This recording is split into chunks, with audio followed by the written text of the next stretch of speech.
Are you ready? Can crush us. It don't really get no better than this. The podcast that you're looking for if you're really heavy into wrestling.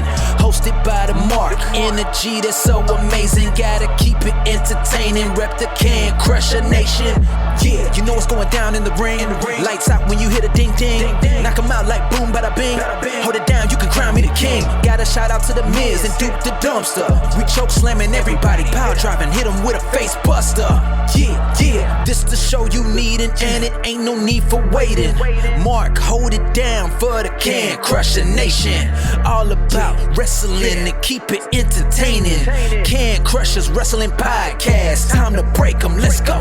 Yeah, Can Crushers. Yeah, Can Crushers. Let's go. What's up, guys? This is Jared Fritz, official for the NWA, and you're getting Ref Fit with the Can Crushers Podcast.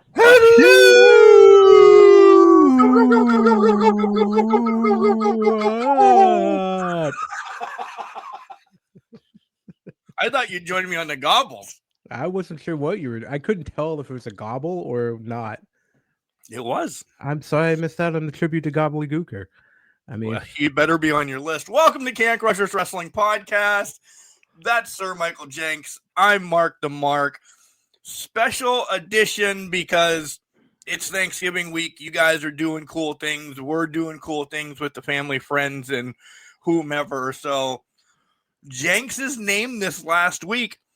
He thought of it months ago. He named it last week. Feasting on the decades.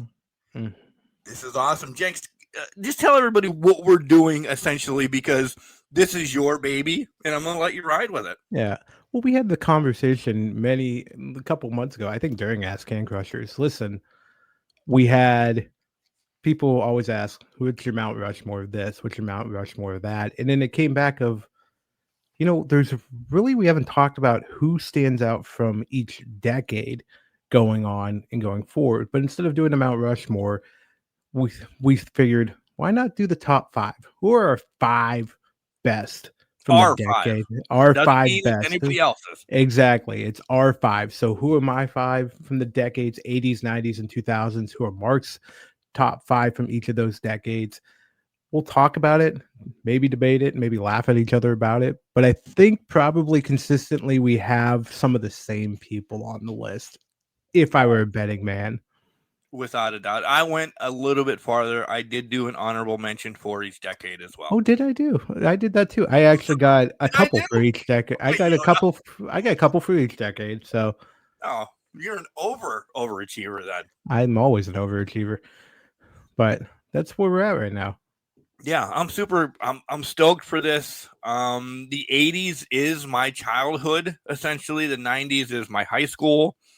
In 2000s, I was in and out. I mean, I watched it, but I wasn't buying every pay-per-view, doing this. But I mean, the names are the names. You're going to know them.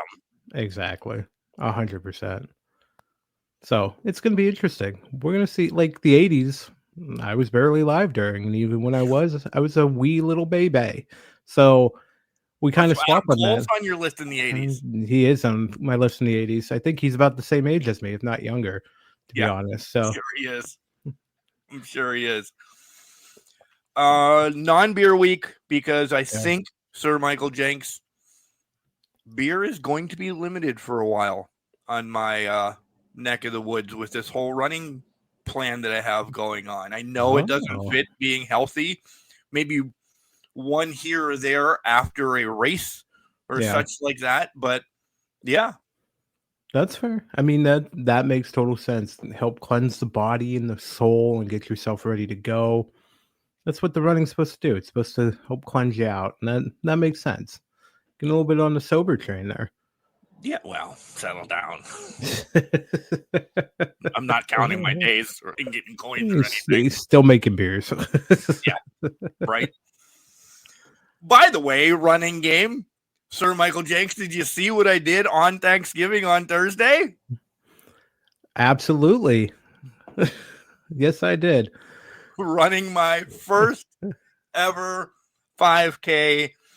It is called oh shit, I forgot it, and I don't have the things hanging up yet. I'm bib number 74. Oh, free range turkey trot. Duh, there it is. So it was a virtual one. Essentially, this was to push myself to see what I could come in at, yada yada yada, and it just made it me. I didn't let anybody know until I threw stuff up on my socials to see how I was going to do. Kind of November, December, January, February, like a 3-4 month prelude to what I'm actually going to do in DC. So this was a shot in the dark one, and I did okay.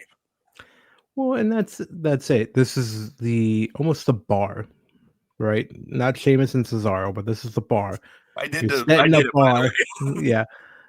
You set the bar, based your baseline of, okay, this is where I'm at, this amount of time in. Now let's see what we do after that. So it's really good and really worthwhile. I'm proud of you for doing it. So, and getting yourself ready to go. Clearly it was not on the Runna or Strava thing to go do a 5K 2.5 weeks into your training, but hey, I'm unorthodox. You do what you got to do. I did it, and I'm pretty proud of myself. As you should be. And I got a sweet hoodie out of it too. See, that's what the important thing is. You do these things for hoodies. I mean, I did the turkey trot. I walked it for a hoodie. So that's where you just do these things. Yeah. And we both loved it. Yeah. I mean, it was a little snowy and disgusting, I don't know. But yeah, it was. I don't know how much I loved it. I was hurting a little bit, but we got there. You had the day to relax and, recover afterwards. I carved up and cranberried up, buddy. As you should. All right. Which way? Again, I'm handing this over to you. You're going to run amok with this, brother. So I'm sure we're going 80s, 90s to 2000. Or do you want to do I don't think we're not doing it ass backwards. We go chronologically, I think is the best way to do this. Do you want to go one for one, or do you just want to spit out your 5? I will say this. Mine are not in any particular order. Mine aren't either. Yeah. And again, I think we need to specify again, they're probably going to have a lot of similarities on it. So we could just go back and forth and then agree with each other on certain ones and that, or whatever it ends up being. Well, why don't we do honorable mentions for, you have 90 of them. I have 1 because I have 2 to 3 for each decade. 1, but why don't we do honorable mentions and then just spew out our 5, 1, 1, 1, 1, 1, 1. 1, 1. That works. That works perfectly. Okay, now I'm really giving you the reins. All right. Yours. This is your show. He's running with it. Okay. So, honorable mention from my side. I'll give you both of mine. You give me your 1 and all that. Andre and Terry Funk. I think both deserve an honorable mention in that range. Funk, classic matches with Flair, as well as running amok with NWA, WCW, really set the bar for what a heel antagonist should be against all of these people.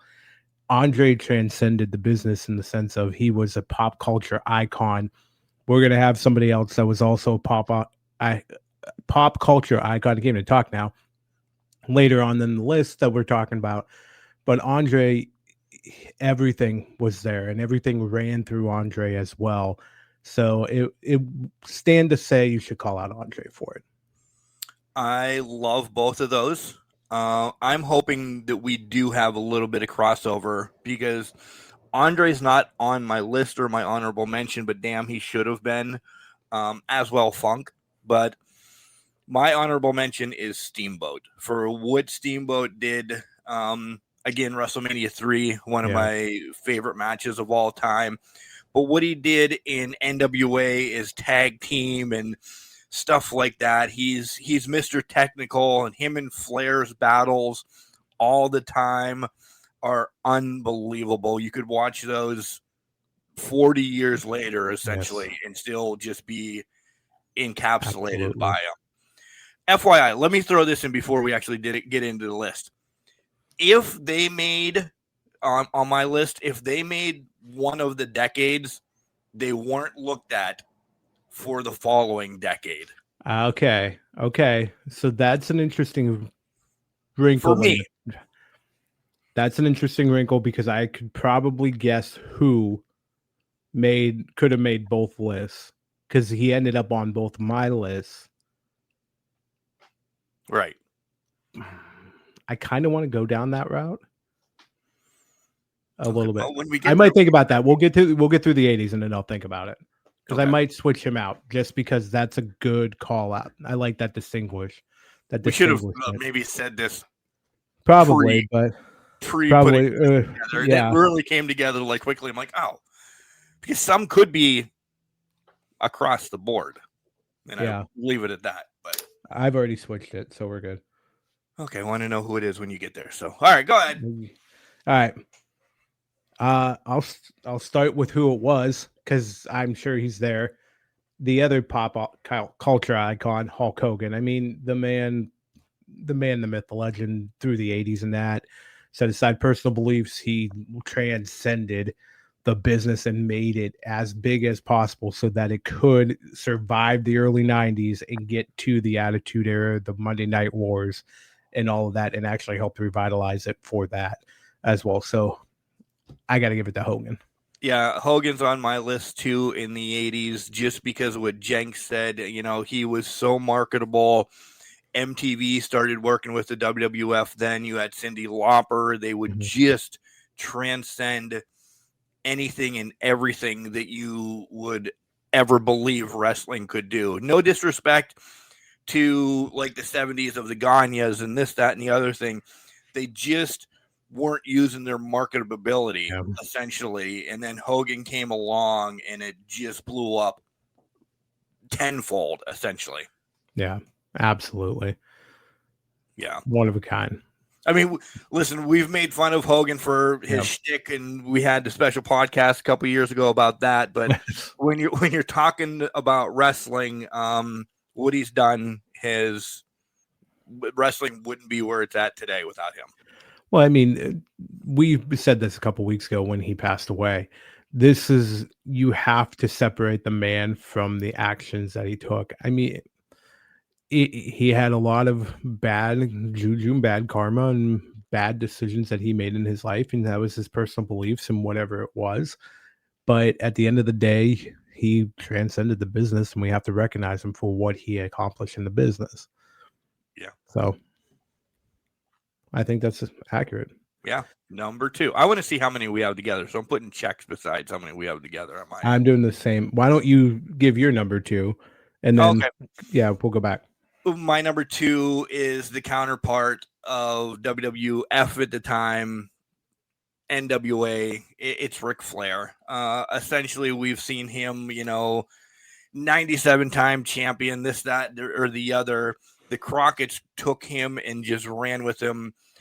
I always say, and this might get some heat, if the Crockett's would know how to market, because they had the wrestling then, and maybe sell Flair, sell Sting, and I'm not naming other people on my list, but sell some of them like the WWF did. That was the time that the NWA could have taken over the WWF, and we'd be talking more NWA than anything because they had the wrestlers, and it was essentially all led by Flair in his lifestyle and whatever. But in the ring, what he did, he can be technical, he can be dirty, he's just the dirtiest player in the game. Ric Flair carried that NWA along with a host of others as well. So everybody knows Flair's accolades. Absolutely. And obviously he was on my list for that. You brought up a good point. Honestly, if NWA had AEW's money and marketing ability, you can argue what you want about AEW. If they had that, I don't think this would be a conversation. But again, that's woulda, shoulda, coulda, nice to have type things. Flair did everything. Flair traveled to every territory before it was bought up by WWF. He was there. He was fighting their big star, their big heel, their big face, whatever it was. Flair was there to get over and to put over and win. Fighting Harley, fighting Dusty, fighting this guy, that guy. It didn't matter. Steamboat. Funk. Went to Japan. Went to Japan, went everywhere. Flair was the face of being a professional wrestler, living the lifestyle of wheeling, dealing, kiss stealing. He did it all. Woo! He did it all. But if he had more behind him, it would have been we would be talking a whole different ball game in the 90s and the 2000s and all of that. So, but still, tremendous talent, and it was Hogan's counterpart. Without a doubt. Yep. All right. My next one, I'm gonna mark off where I said it here. I'm gonna go with the one, the only. Oh yeah, Macho Man Randy Savage. So Macho, the 80s was defined. The 80s mid card up until he hit that upper card, defined by Macho Man. It ran through Randy Savage from George Animal Steel to the classic encounter with Steamboat at WrestleMania 3. All of the above, him running the tournament in one of Mark's favorite WrestleManias. My favorite WrestleMania, not one of the favorites. But he ran the tournament field. He did it all. Macho Man was living, breathing professional wrestling within the WWF at that time. Hogan was the marketing. Savage was the wrestling piece of it. And that's what drew people in. And you have to give the Macho Man his props. Oh, yeah, of course he's on my list, without a doubt. For everything that Jenks said, but go back and watch early Savage prior to him getting to WWF at that time in Memphis. He was such a cocky heel. Essentially, he was cocky heel his whole life, but he had Memphis in an uproar. He had everything in the South just going crazy, just like Lawler, just like the Jarretts and everything. And then you're right. WrestleMania 3, like we knew what Savage could do, especially, beating Tito for that Intercontinental title. And then he carried that essentially to WrestleMania 3, one of the greatest matches of all time, him and Steamboat. He had a dance partner that they danced, and they danced better than Dancing with the Stars. It was unbelievable. And then he did. He took that next little leap in the late 80s there, and then it started running with Hogan, and it was so fun. And he's one, Jenks, I'll tell you, that could have crossed over 2 decades for me as well, because in the 90s he did just as much, but I'm like, okay, well, I'm giving him his kudos in the 80s. There's a lot that I could have said. Hogan could have carried over. As we're speaking right now, Savage could have carried over. When we get the 90s to 2000, there's a couple that can carry over. Yep. So, yeah, without a doubt, everything you said on Savage was unbelievable. He is bar none one of the great talents to ever cross the ring, and fantastic. My next one in the 80s is Rowdy Roddy Piper. If there was ever the heel's heel, again, for what he did prior to WWF and then carrying his whole role in the WWF, the coconut, being part of the Hogan and Andre thing at Piper's Pit, that links him into so much. He was, I know they say Flair's the dirtiest player in the game, but Rowdy was just the same. And he had transcended a couple other territories, and he was good. He did everything you thought he was, until I saw him 2 weeks before he passed. I thought he was the biggest dickhead in the world. And then he asked me how my wife and kids were. And then he talked to, everybody for a minimum of 10 minutes. And he's on the list for wrestling, but he's on the list for so much more, because he never needed that world championship. Yeah, that's true. And that's the impressive thing, is he never had that world championship to lay to claim, but he was so well known.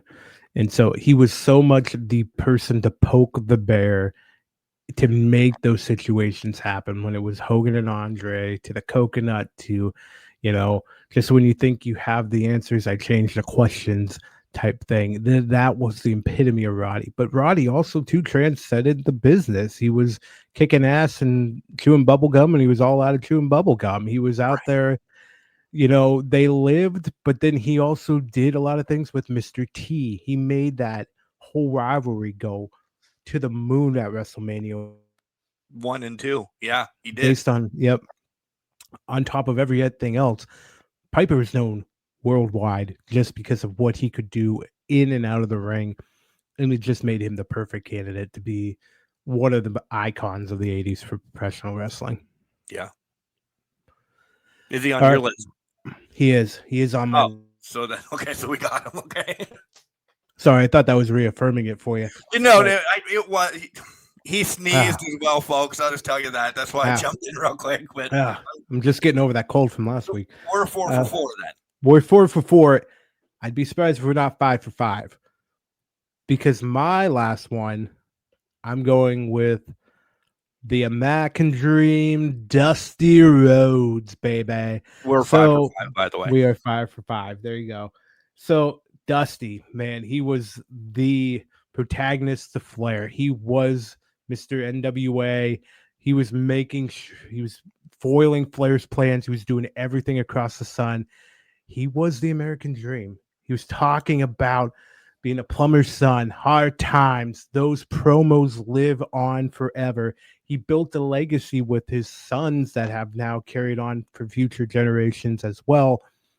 But that man defined a babyface and what a babyface could do in this industry and how they should go forward and how they should present themselves so that it looks like they're at the wit's end and they're so desperate, but they finally make the change and they finally come back and they finally rebound to build themselves back up.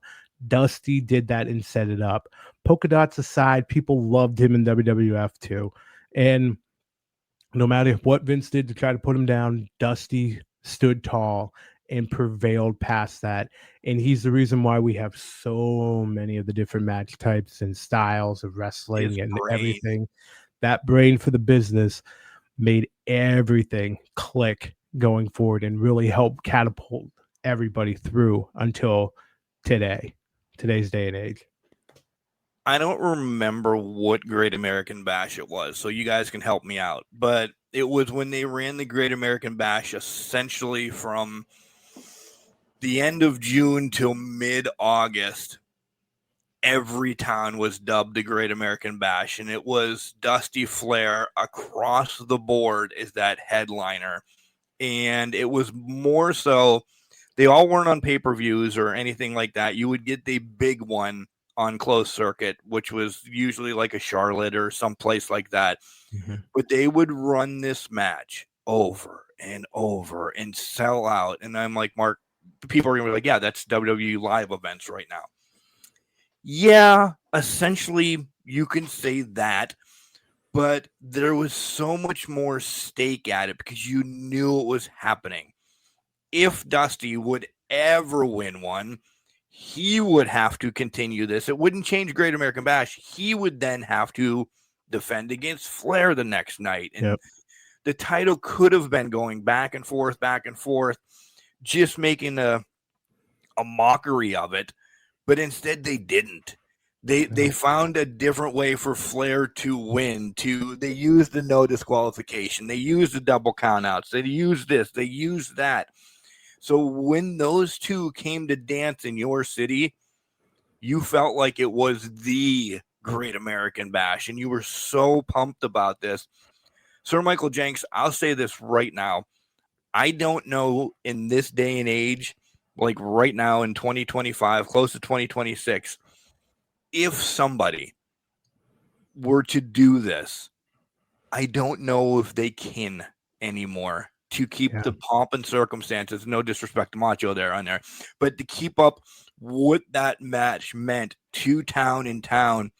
And it was covered so well by PWI. Like they would break down every month. Here's what happened in each match.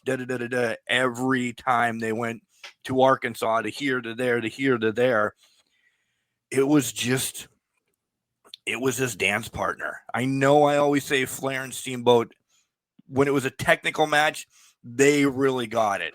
But when it was storytelling, and this is the big thing that I want to say about Dusty, when there's storytelling involved, you see from matches that he's created, there's nobody better. Dusty can tell a story fighting a broom if they would have back in the day, like Kenny or something. Like Dusty just had it.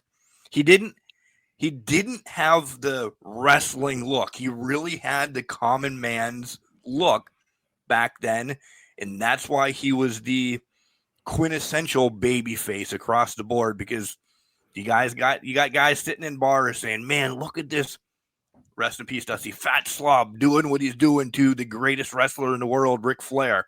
You just believed, and it was so much. Kayfabe wasn't dead. So there's that too. That's true. That's 100% true. He did it, and he did it night after night with a twinkle in his eye, and he just made sure it happened. So Dusty was one of a kind in that regard. That's why he's on my arm. There you go.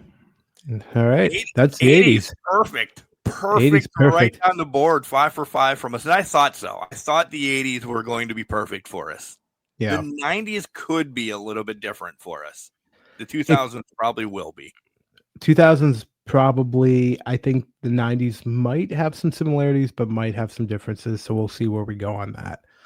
All right. Honorable mentions. I think I did the honorable mentions first last time. So why don't you do it this time? Who you got? My honorable mention goes to Mankind.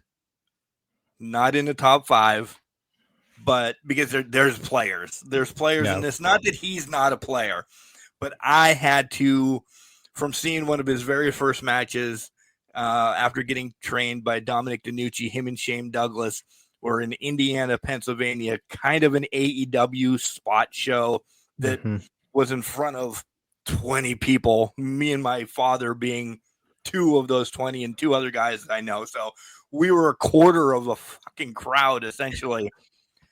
I didn't know who Cactus Jack Manson was. Yeah. I knew who Shane Douglas was because I've seen him in and around before. Those 2 put on probably one of my favorite non-televised matches that I've ever seen. And I knew this guy was going to be crazy back then. And he lived up to it. He lived up to everything. He sold 3 personalities, Jenks, in one show. Yep. 1 3-hour show, or you could even do it less than that. The amount of time that he was actually on TV was probably 15 minutes. And I thought they were different people all the time. I knew they weren't, but, he played it so well. So Mankind is definitely a hallmark of the 90s. So Mankind was on my honorable mention, but I bumped him into the 5 because we talked about it I had Hogan there because of the NWO, the WCW rebuild and getting them across the finish line. Right. Taking Hogan out, Mankind enters the list at that point.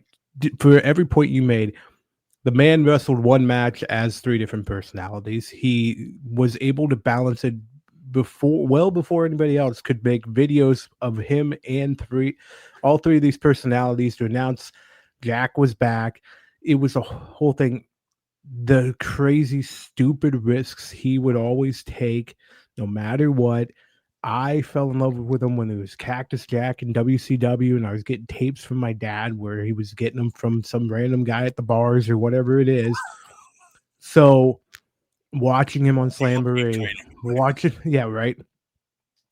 him in Philadelphia and watching him do a bunch of dumb shit all the way around. Mankind has always been one of those people that just, for me, always sucked me in every time he was on screen. And that he was perfect. He was Dusty of the 90s. He was entertaining. He was the man that couldn't get over that. When he turned the page and became Mankind, people just adored him and loved him. Mick Foley lost ears for this business. He lost blood. He lost teeth through his lip. He did everything for this business. And we celebrate him today because of it. So props to Mankind, Mick Foley, Cactus Jack, do love. So who's your honorable mention then? So my 2 honorable mentions, because I did have 3 on this one. Excuse me. You're okay. One was a tag team, and one was another person. So I'm gonna go with tag team. Hall and Nash, I consider a tag team because they were big names in WWF when they made the switch and became the Outsiders. And with Hogan, they did transcend it together as the NWO. As the original three members, they transcended the business at that point. So I consider them one group just because of what they helped with Hogan with. My other honorable mention may be a bit of a surprise, but I put Rey Mysterio in here. And here's why. He introduced Lucha Libre to the American audience in the mid-90s. Yep. In ECW and then in WCW. Yes, there's a lot of players in that. Eddie was in that. You know, the style had Benoit and Jericho influences as well, pulling into the Japan style with that. But Rey Mysterio really helped transcend with Psychosis and all of those players, Juventud, what Lucha Libre could be. And Jushin Thunder Liger. Jushin Thunder Liger, exactly. Ray was that big name first, and he was that littlest underdog that toppled Eddie in 97 at Halloween Havoc that everybody still talks about to this day. Rey Mysterio did a lot for this business at a young age and through the decades as well until this point in time. So I got to give Ray his props in the 90s. I love that one. I completely agree. I completely agree with that. You probably could have put all of NWO together. The building NWO, not when we have. God, I love you, Kurt Hennig, but not when Kurt Hennig and Virgil and all of them there. No, thank you. Main NWO, maybe 6 deep, and I didn't even mean 6 as like 6 Pac, but like maybe 6 deep. The NWO transcended as well. Absolutely, I'm gonna get hate for one person not being on this list. By the way, I'm sure. I'm sure, but we'll see. Maybe we have the same person not on this list because there's somebody on this list I didn't add that we'll see. Okay. Well, you went first last time. Yeah. So, and I already said one of my 90s. Yeah, go for the 90s. Well, I know one of yours is already off. One is already off the list, so go for it. It's Stone Cold. I mean, this motherfucker was coming down, flipping you off, drinking beer on TV, which, that within itself changed TV. Mm-hmm. And the whole fighting the boss and, Austin 316. Listen, we can beat Stone Cold to a pulp, essentially. You know what Stone Cold did. I know there was others prior maybe that's going to be on my list, but to me, that's when Hogan and then he didn't hand it over, but Stone Cold outgrew Hogan because he was the guy that hated his boss, and we go to work every day and he's flipping off people, drinking beer. Everybody wants to drive a Zamboni too. Yeah, everybody wants to drive a Zamboni in this world. He brought it out and ran into the ring. I mean, he just had the look. He wrestled in jean shorts before they were jorts. He wrestled in jean shorts, and he was just a motherfucker. The 90s for me was Stone Cold. Absolutely. I would also say in that regard, to take it one step further, stunning Steve Austin was nothing to revoke. He was an amazing technical wrestler all the way up until his neck injury, and then he became the brawler that he was. But Stunning Steve with Flying Brian as the Hollywood Blondes, moving it into the U.S. title picture with Steamboat, Hacksaw, you name it. He was there fighting them all in WCW, to his stint in ECW where he was just Steve Mania and filming in the back area and mouthing off because he got fired over FedEx from WCW, to coming to WWE and overcoming the shittiest gimmick that could have been given, the ringmaster, to becoming the beer swilling son of a bitch that would flip you off, stomp a mud hole, and then pour beer on you just to rub it in your wound. Austin was the epitome. And to your point, Hogan and the NWO, they created the Attitude Era when he turned heel, but Austin epitomized it and was the Attitude Era through and through. So I can't say enough about Stone Cold, and that's just the bottom line. and because Stone Cold Sir said Jenks so. said so. Sir Jenks said so. But Each one of my the next three that I have, and I'll give them one at a time, all had something to do with Stone Cold, essentially, yeah, which made the 90s the 90s. right. And they all kind of bounce off of each other. So I don't know if it's in order, but Bret Hart, the excellence of execution. And I can go back into the 80s again when it was the Hart Foundation, him and Jim the Anvil Neidhart, what they did with the Bulldogs, some of my favorite tag matches, Dynamite Kid and Davey Boy Smith. Mm-hmm. Love that. But when Bret changed to a singles wrestler and then just took off with all the IC titles, we can talk about Montreal Screwjob until we're, green in the face, essentially. But all of that just not as much as Stone Cold, but it transcended the technical part of professional wrestling because Bret was always quiet in the background. You would hear Stone Cold, this, that, or the other, but you watch TV for wrestling for Bret because Bret was that guy that could wrestle. Stone Cold did the beatings. Bret was your time. You're like, I still love wrestling too. And Bret Hart was doing it. He just ran amok. Again, I'm going to say he ran amok a ton of times, but he just did so much in that short stint that he had prior to his injury and everything else. Oh, absolutely. Yeah, Bret's on my list. Obviously, WrestleMania 13 lives near and dear. You guys know how much I absolutely adore Bret Hart as a professional wrestler, watching him through the 90s, from the 80s to the 90s. The Hart Foundation versus Demolition, 2 out of 3 falls, was some of the best tag team wrestling I've ever seen. And we go forward and we move the stuff with Owen, the steel cage match with his brother. Absolutely something that cannot be topped. I haven't seen a steel cage match top it ever since. And the same goes with Shawn and all of that stuff leading up before Austin in 13. Even when he got into WCW, yeah, he got screwed over a lot in WCW and there was an injury and all that. He found a way to have technical matches with Benoit and things of that nature. He was still a relevant force in it. And honestly, whatever aside, he proved that there's house tapes out there from the 2010s, even though we're not talking about that decade, that he could still go despite his limited injury and that. So that's something also to keep in mind too. He has inspired generations, and from the 90s and on, he carried WWF from 92 to 97. That was Bret Hart's reign.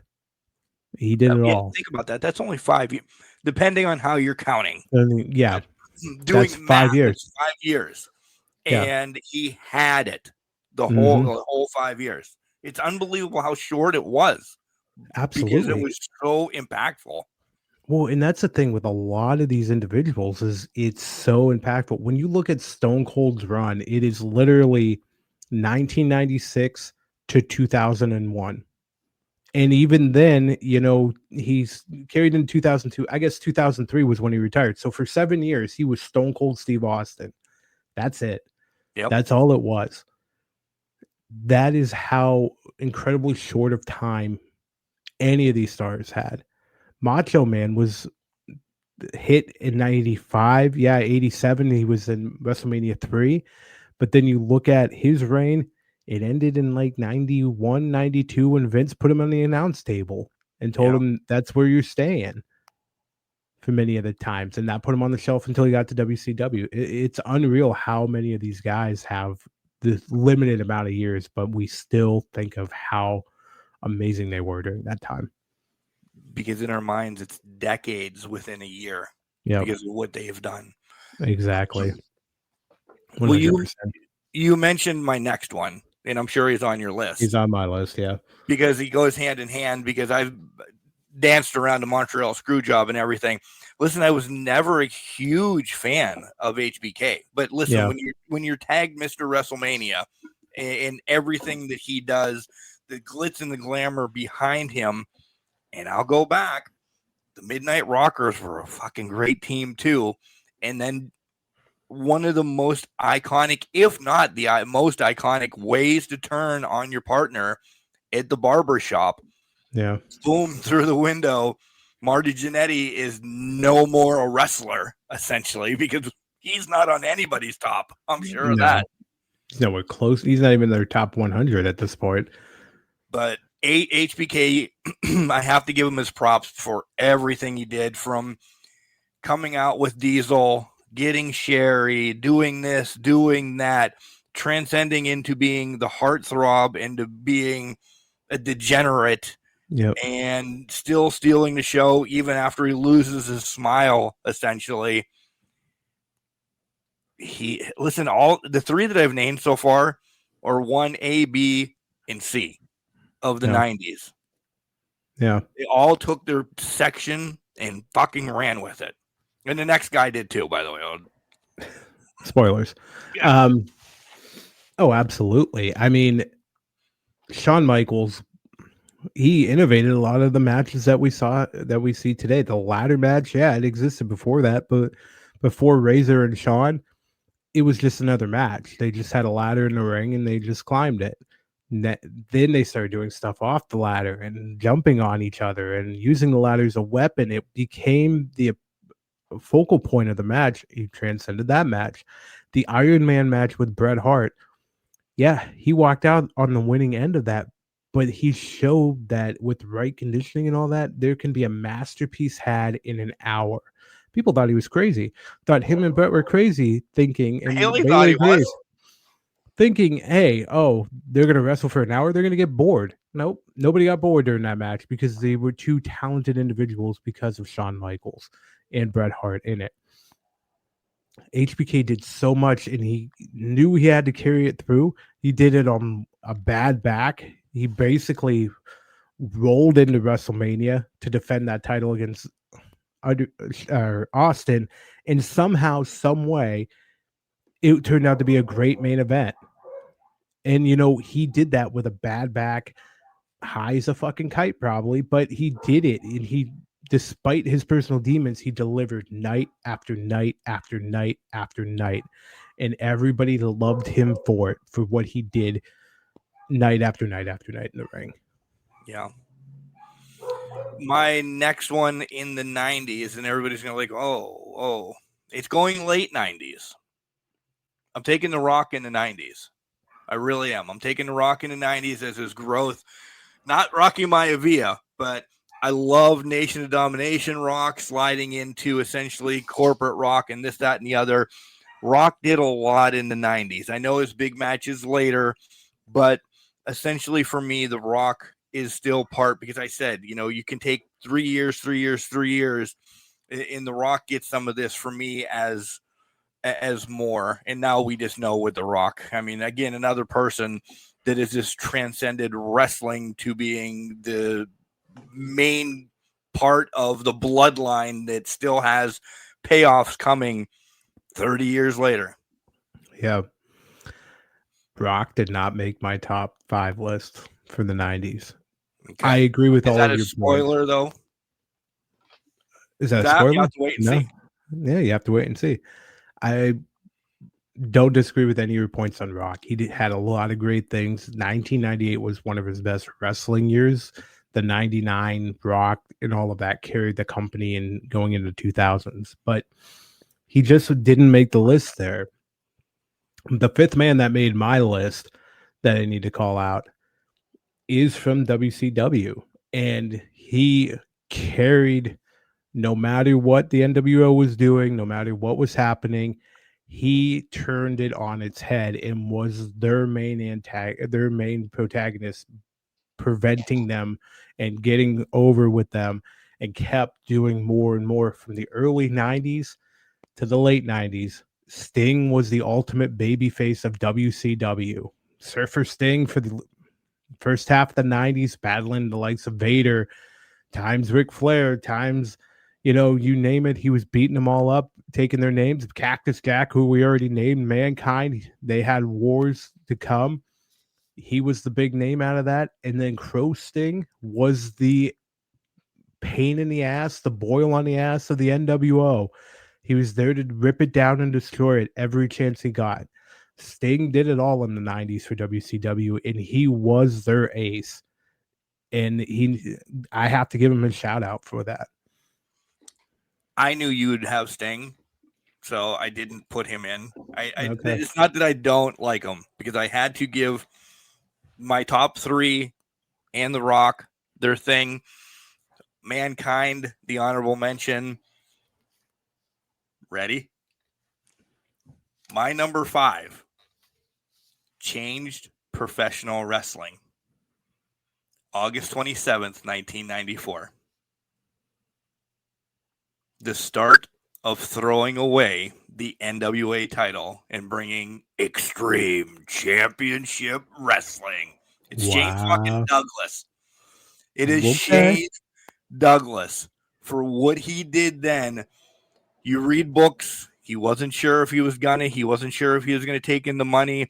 He wasn't sure for this. He wasn't sure for that. It was that moment.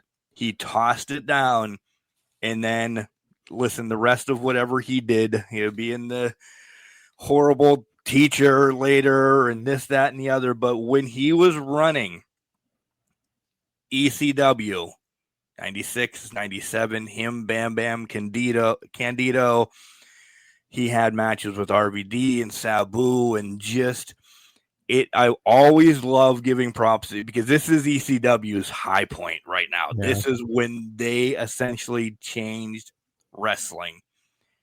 Maybe there's no, in wrestlers say this, Jenks. Shane Douglas doesn't do this. Is there TNA? Is there AEW? Is there, some of the stuff that goes on in the indies that we talk about every once in a while? Shane Douglas changed professional wrestling on August 27th, 1994. That's fair. Fair enough. And I love Shane as a human being. Anytime he's in and around any place that I get to go, we talk about Pittsburgh stuff a lot. We really do. I'm not saying we're buddies, but I make a point to go over and say, hey, Shane, and show him the picture from the very first time him and Cactus were wrestling when he was just a baby. Shane Douglas is in the 90s for me. That was one of my easiest ones, by the way, because I wanted to throw in some of the names that, Sting, without a doubt. I'm like, I have to get Shane in, but I can't leave off Stone Cold, Brett, HBK. Yeah. I could have left Rock off. You're right. I could have, but yeah, Shane fucking Douglas. That's fair. I like it. I like it a lot. All right. Yeah. I want to see the hate. All right, let's get to the 2000s, eh? All right, the 2000s, eh? Honorable mention time. I'm going to go. I'll give my honorable mentions, and then you can give yours, and then we'll go back and forth. My honorable mentions are going to include, this may be a little bit of a shock for anybody, Eddie is going to get an honorable mention for me. World-class entertainer. He did everything we wanted him to do. Lie, cheat, and steal him. We love Eddie Guerrero for everything. He was a master wrestler. He was one of the best in the world. And he finally reached that top of the mountain. So I have to give Eddie his props there. My second honorable mention, Samoa Joe. Ring of Honor and TNA, his run in both, unmatched. And shout out to the new AEW World Champion. Yeah. But Samoa Joe did it all. He was one of the main players in TNA and Ring of Honor for that time period, and really helped carry those two companies to where they could be, where they reached their pinnacles in the 2010s. And for TNA, late 2000s, they hit it, but they were carrying it forward. And thanks to Samoa Joe, he's one of those reasons why. I like that. I like that a lot. Mine, I have to throw in one because you made me think of one. So I have two honorable mentions as well, because Samoa Joe needed a dance partner. And this is when he was younger. So essentially AJ Styles, the phenomenal one, just getting his roots in TNA and everything. Without those two, TNA probably would have folded a hell of a lot sooner than it did, and then revisited this, that, and the other. But AJ Styles definitely in the 2000s for the dance partner. This one might get me some hate, but he wasn't there yet to where he is now and everything else did in the 2000s, but he was still there. You knew it. It's Randall Keith Orton is my honorable mention. Orton That's fair. was still, dancing around teams and this, that, and the other thing. And I guess I'm looking at him because I know what all of them did, but I'm looking at him more of us like, I know what you're going to do, essentially, because you just saw the bloodline, wrong wording, but the bloodline, the everything that he had, that he was going to take wrestling over like he did. Yeah. No, that's a fair point. I didn't have Randy Orton anywhere near my list for the 2000s, but 2009 is really when he finally switch flipped and he became the ultimate character. So I would agree with you on that. So, but he baby steps on the way up. He does baby step. Yeah, exactly. Which you should do, growing into the role in that. AJ Styles made my top 5, so I'm going to go there now. Because when TNA was free on Spike, well, free but had cable, Fox Sports in the afternoon. Yeah, right. Well, Fox Sports, they had it on in the afternoon during the week, and then you had it on on Spike TV after WWE left for USA Network again. AJ Styles was the man. X Division title. I mentioned Samoa Joe, the triple threat with Christopher Daniels at, I can't even think of the pay-per-view right now, but it was one of the best. It was the best triple threat, and it set up basically all others to fail. That is your bar for triple threat matches, is that match. AJ carried that company with Joe. There's one other player that I will include in this list at some point, but those two carried TNA for the early 2000s, 2005 into the late 2000s.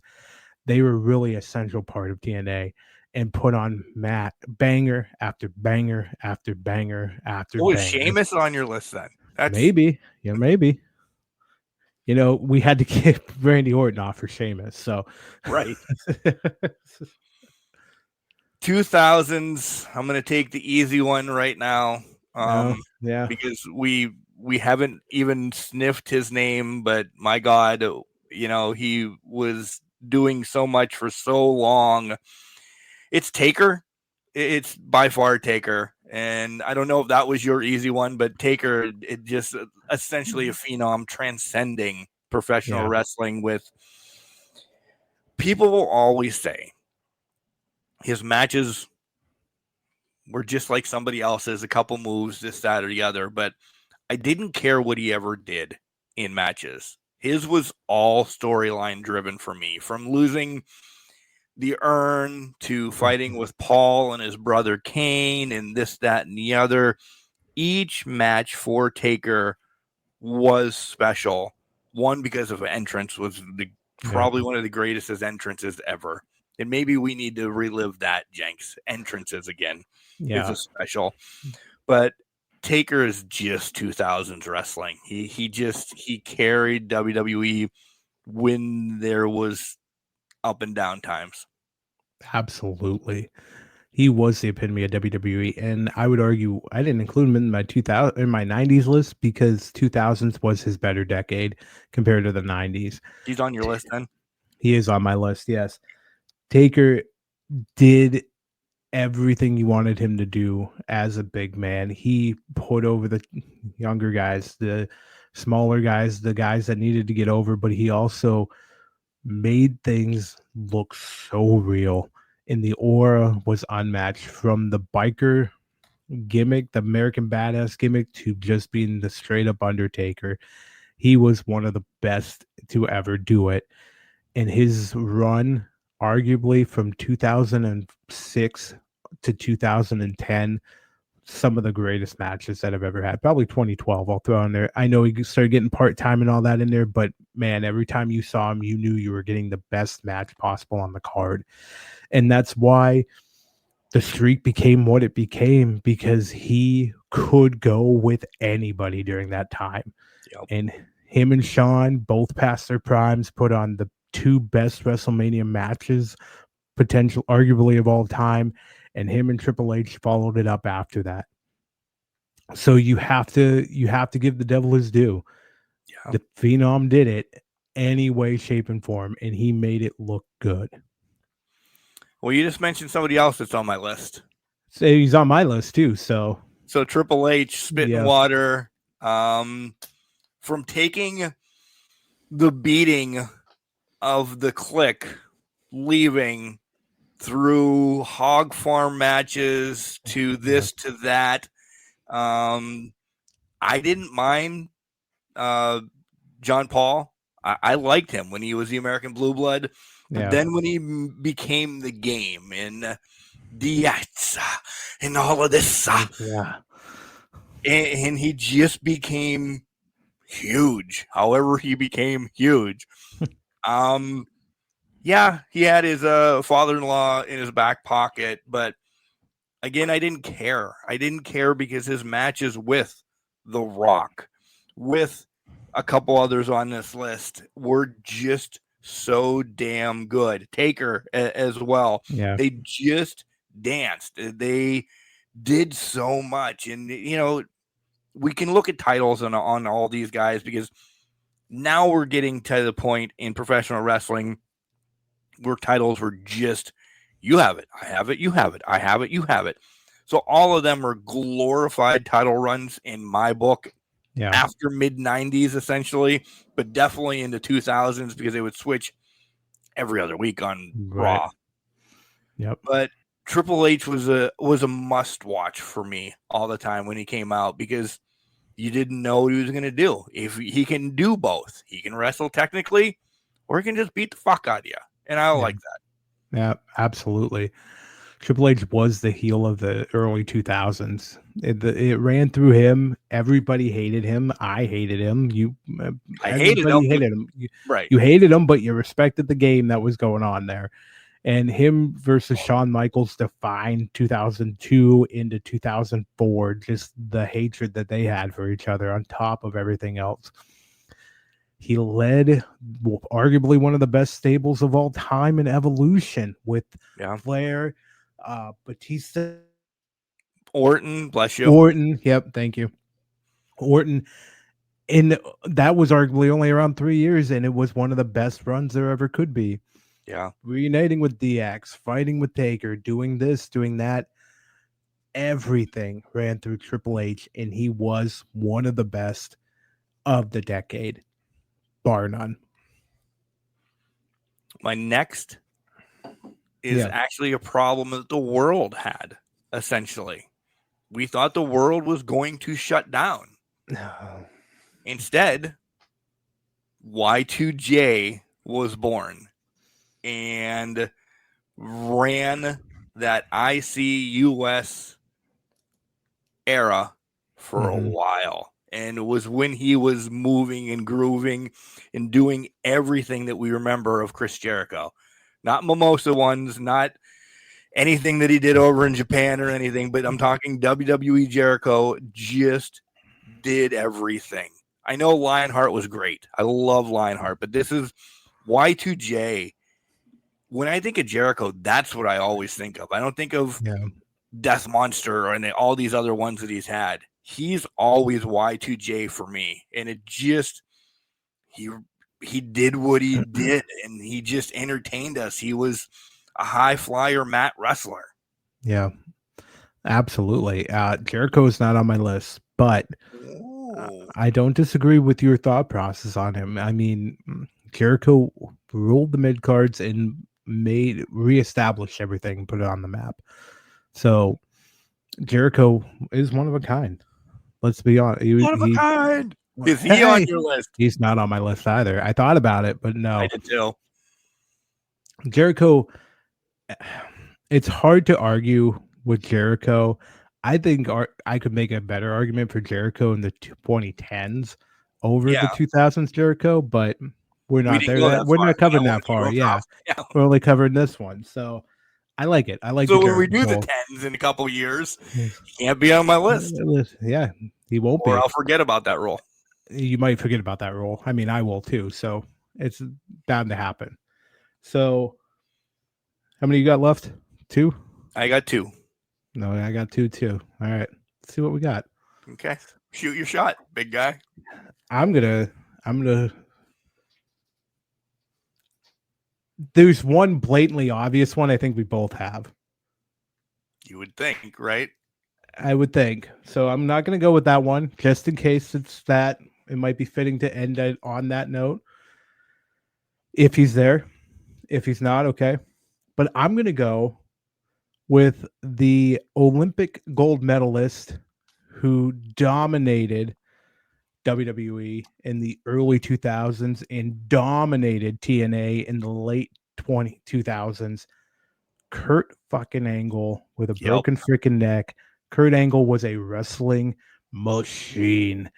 From anything he did, technical, submission, whatever you want, his series of matches with Benoit, unmatched. His matches with Jericho, untouched. Battling The Rock in Austin in the early 2000s, chef kiss. You move him to Sean versus Kurt, some Awesome. spectacular matches.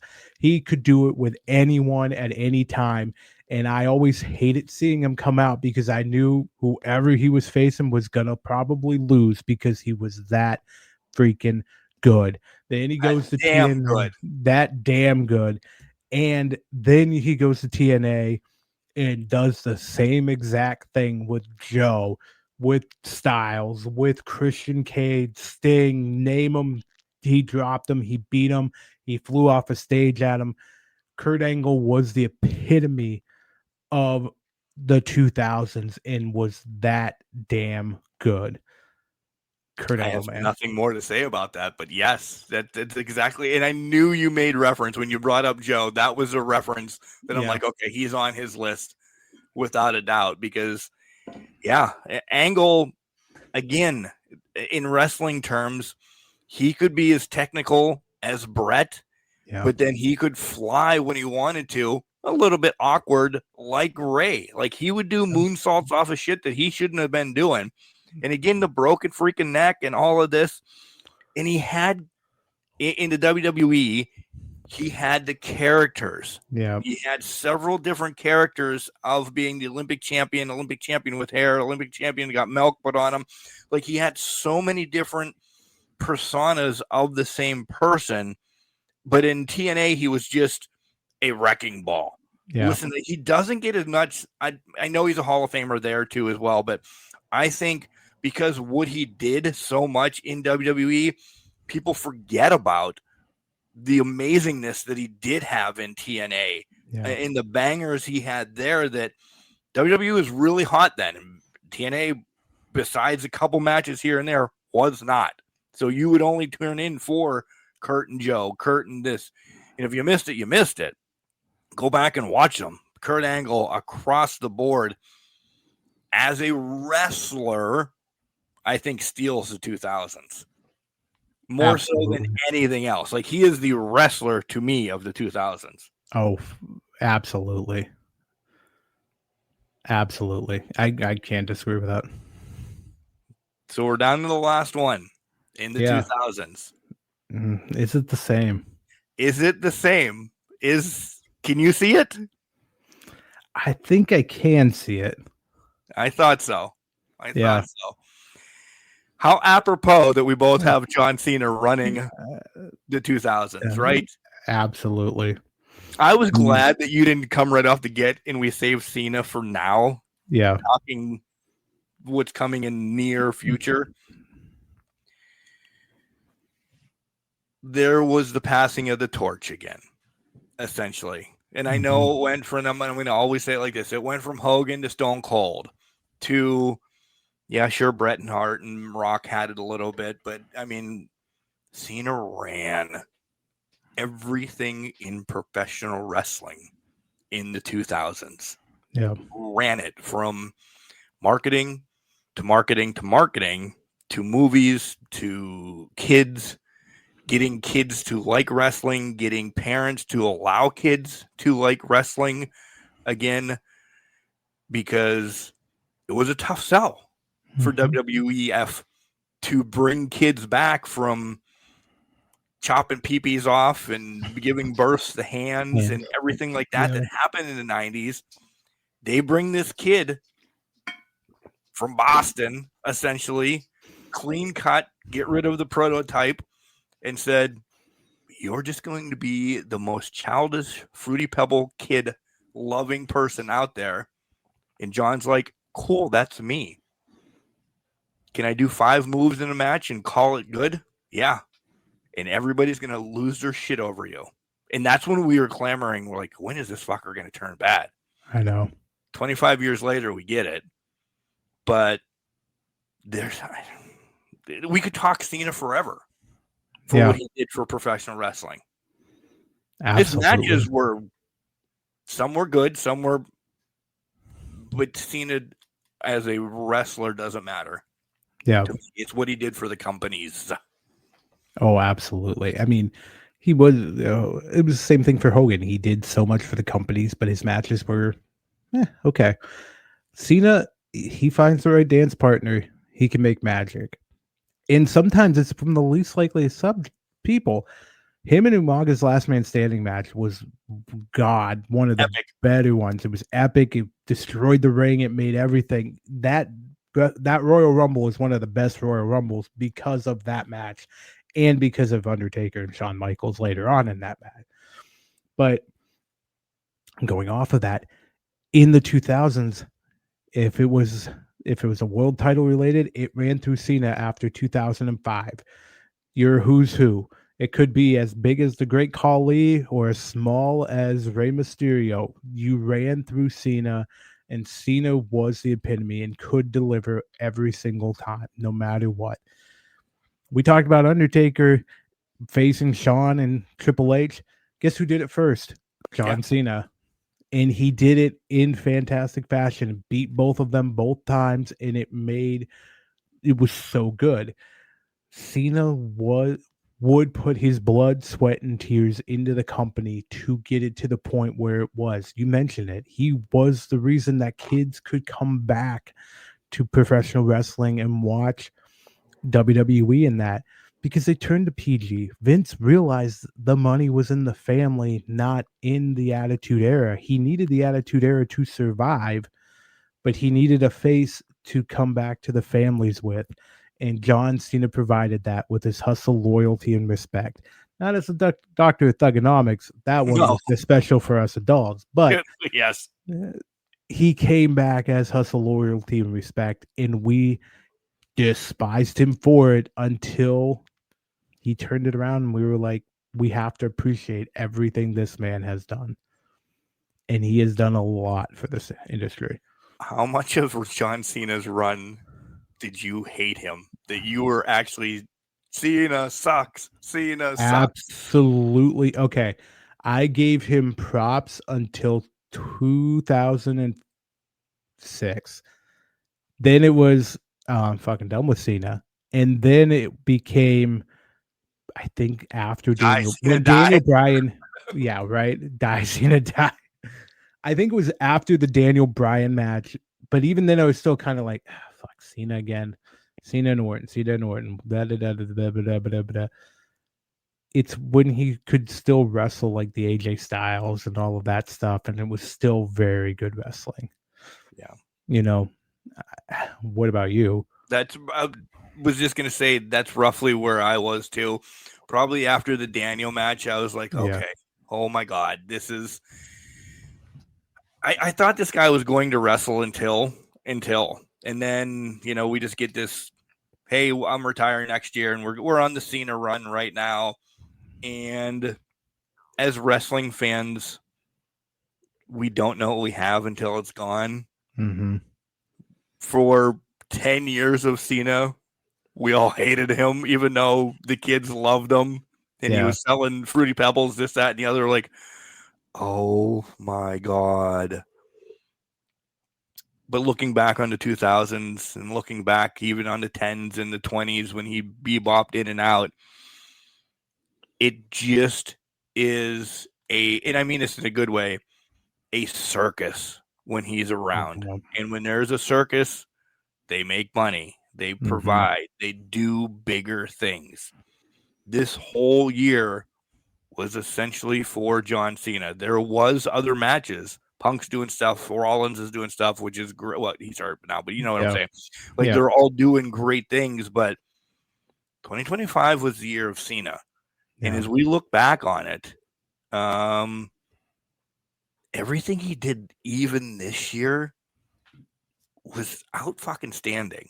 And I'm not grading matches or anything. It was just the way that we didn't expect anything from this. I thought maybe just specialty matches. We got a heel turn. He became the Grand Slam champion. He did all these things, and it's just so good. We don't know what we're going to be missing in about 3 weeks. Yeah. And in 3 weeks, we will all cry, and we will without a doubt embrace December 13th at 8:00 as probably the emotional final run of somebody that's defined us from teens to 20s to where we stand in life now. Yeah. Unbelievable. I'm glad we saved Cena to last. I didn't know. I'm glad it worked. I was not until I realized, I only have Angle and Cena left. I think we have to make sure we get to Cena as the last one. Yeah. That was my thing. That's why I kind of started with Jericho and went up on my list, essentially. And I'm like, I need to save the 2000s person for last so we can give him some more props as we're going on to his retirement home. Absolutely. We'll talk more about it in depth next week, but just so you know, Sir Michael Jenks is so shiny. His belt is so shiny. It's already been sent back to Gary. Yeah, it's so fantastic. It's beautiful. It's in its rightful home. I have it for a month a year, essentially. I don't really have it. But this gives you guys time. If you have not watched AEW Full Gear, make sure you watch it. We'll dive into that next week. Man. We've got a lot to dive into with that. Literally.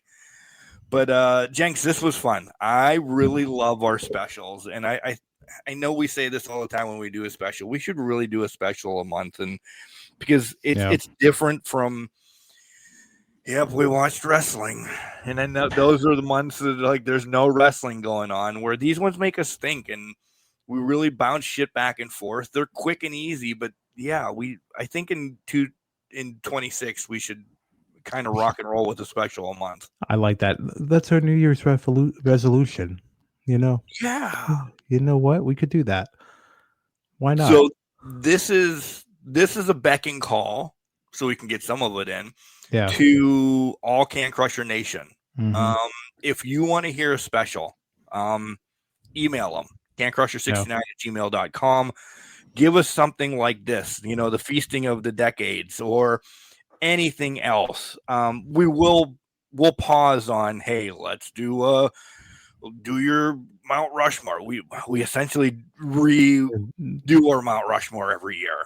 Yeah. So nothing like that. Maybe we can do tag teams of the 80s, 90s, and 2000s. By the 2000s, there's not a fucking tag team around. Accurate as fuck.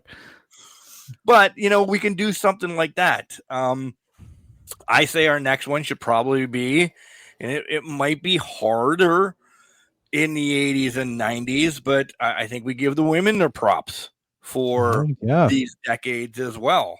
Yeah. Absolutely.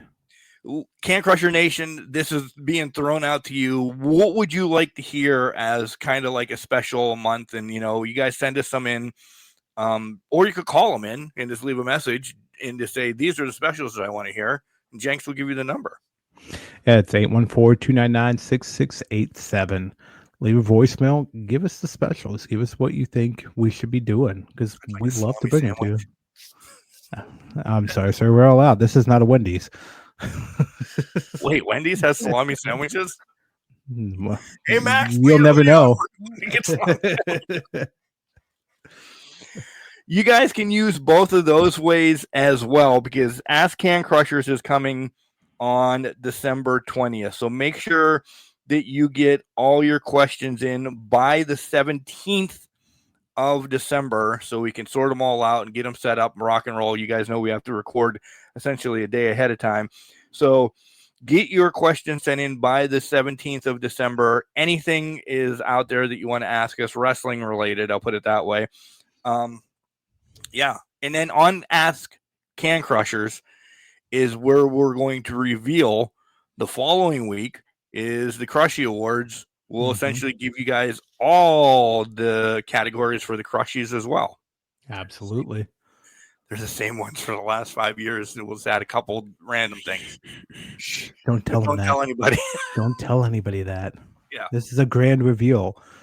The golden sombrero will come over top of us and all of that. So, yeah. I got nothing else. This was fun. I love these ones. I really do. They're short and sweet to the point, and we just rock and roll with them. I do too. This was really fun. I love it. Let's do it again. Let's do it again.